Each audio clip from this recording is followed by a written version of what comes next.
When you think of your 401k plan, it is the largest investment account that you're going to have towards retirement. In 2024, you can put $23,000 in there. If you're over the age of 50, that actually increases to $30,000 of money that you can contribute into this retirement plan. Now, this, of course, is going to build the compounding interest. It is going to have that snowball effect when you're continuing to make contributions in conjunction with the growth factor. But what if you can't make as high contributions? What if you're not putting that 15% or that $23,000 into the 401k? That is all right. That is okay as long as you're making contributions. In today's video, we're going to be looking at the bare minimum that you should be contributing into that 401k plan right now, starting of course with a very easy one. The first one, enough to get the company match. If your company is offering any sort of match, it could be 2%, it could be a certain dollar amount on dollars that you put in, it could be 4%. A lot of different companies have an employee match, and there is literally no place that you are going to get a better return on investment.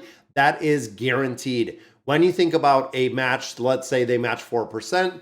So I put in 5,000, my company puts in 5,000.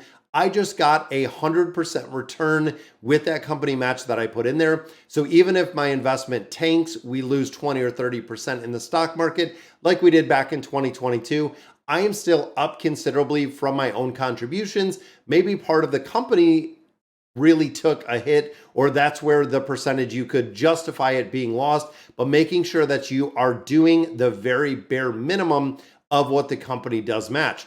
Most companies do base their 401k on salary ranges, which of course the amount that a worker should contribute to this will differ from person to person. If you're an individual making $50,000 a year, $100,000, $200,000 a year, that percentage base is going to change, which means as you continue to get pay raises, as you continue to get promotions, the likeliness of the match that is still going to be there, but you're going to be matching a far greater dollar amount because you're earning more. This is a reason why when you're going up, you want to make sure not only are you keeping your contributions at least to cover the match, but you do want to incrementally increase those. So for instance, over let's say an annual raise, you get a 3 or 4% increase. If you put another 1% over that company match into that 401k, it is going to have the compounding fact, and it is going to make a big difference. Now, the minimum still makes a big difference for a lot of people if they're only putting in, let's say, 2% of their paycheck. And again, depending on exactly how this works out, if you start with a salary of $50,000 a year, you receive an annual pay raise of 3%. Even if it is going into an index fund, let's say you're returning on average 8%, you're going to have a really big growth in the contributions, even if you're just putting in that 2%. When we start looking at the first year, let's say again, that 2% is going in there, you're putting in about $3,000. Again, when you start getting and when you start building out the amount you have in your portfolio, this is a game changer. Putting anything in there versus putting nothing in there, especially if your company does offer a 2% or 4% match, it is free money you're getting in there. But how exactly can it grow? So first year, we see $3,200 in there. So pretty good, just putting in that 2%. By year 5, we're up to 20K in there. And again, kind of rolling this over. 10 years, you get to 52,000. 15, we get to 103,000. When you get 30 years down the road by just putting the 2% in there, you're looking at almost $500,000 over 30 years when you've been making the contributions. Now, in addition, in that same time frame, in the first year, $2,000 is put from the employer. So again, they're not quite offering that 2% match, but overall, the total of this is about $5,300 that you're putting in the first year.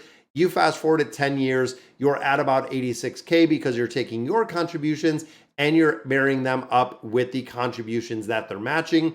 Then you go 20 years, you're at 304. Even looking at 30 years, you're at $814,000 when it comes to the contributions. As you can see, the matching contributions can be hundreds of thousands of dollars when you go out to a large enough time frame.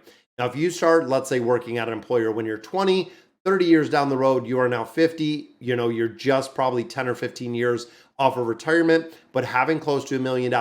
Now, the trick to this is a majority of people who start out at a job, let's say 18, 20, 25, even 30, most of them either one, do not contribute anything towards retirement. So right off the bat, we're starting, years, if not decades behind the 8 ball because we're not having any contributions at all in the very, very early years. Again, even if you're starting at 2-3% of a contribution rate, it might be a very small amount because you're not earning an exorbitant amount of salary, but overall, it is going to have a really big growth factor when you look at how exactly the snowball is going to start.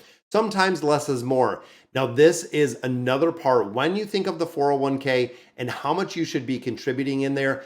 This is something that I had to personally look at because depending on what your 401k and who your 401k is with, number one, they can have substantial fees. Number two, they can have very limited investment options. For a majority of people in the 401k where I am employed, they have target date funds. Now, of course, target date funds are kind of match the estimated retirement. So as of for right now, they were looking at 2065 funds to put them in target date funds. But when we looked at historically how target date funds were performing, they were performing significantly lower than the stock market itself. And also when you look at some of the large caps, the mid caps, the small caps, building it out or putting it all into that target date fund, you were far behind. And I'm talking like 3 to 4% behind where if you just did other investments. Now, of course, if your company offers the match, again, using that 4%, make sure you're putting at a minimum 4% and it's invested where it needs to go. Now, of course, we do eventually want to get up to that 15% of the household income.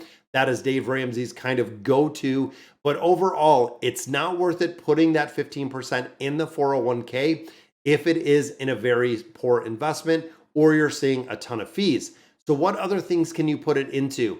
Now, this is where we get into the IRAs. Now, of course, IRAs have a much lower contribution limit.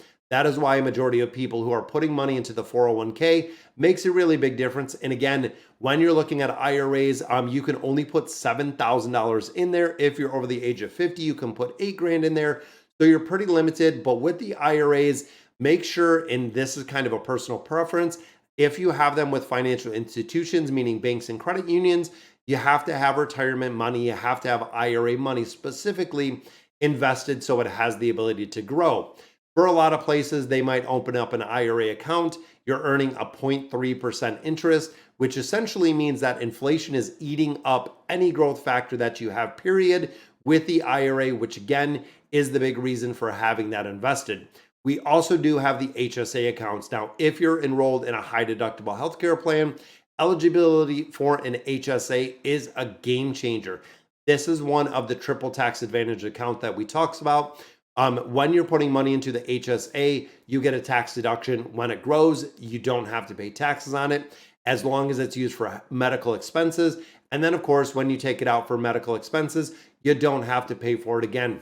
There is going to be a point in life where this HSA account is essentially supplementing all of your healthcare needs, usually towards retirement, which means if you can stock up $30,000, $40,000, $50,000 in an HSA account to the point where you might not be eligible for it in retirement, making sure that you have the balance in there. And then, of course, the final one in here is if your 401k provider, one, has those fees, or two, doesn't have good investment strategies, you can always move it into a taxable brokerage account, which means that some of these can work out a lot better to a 401k because you have the ability to invest in whatever you want to in the market, and you're not tied to the 401k that your company is offering and also the fee structure with that 401k.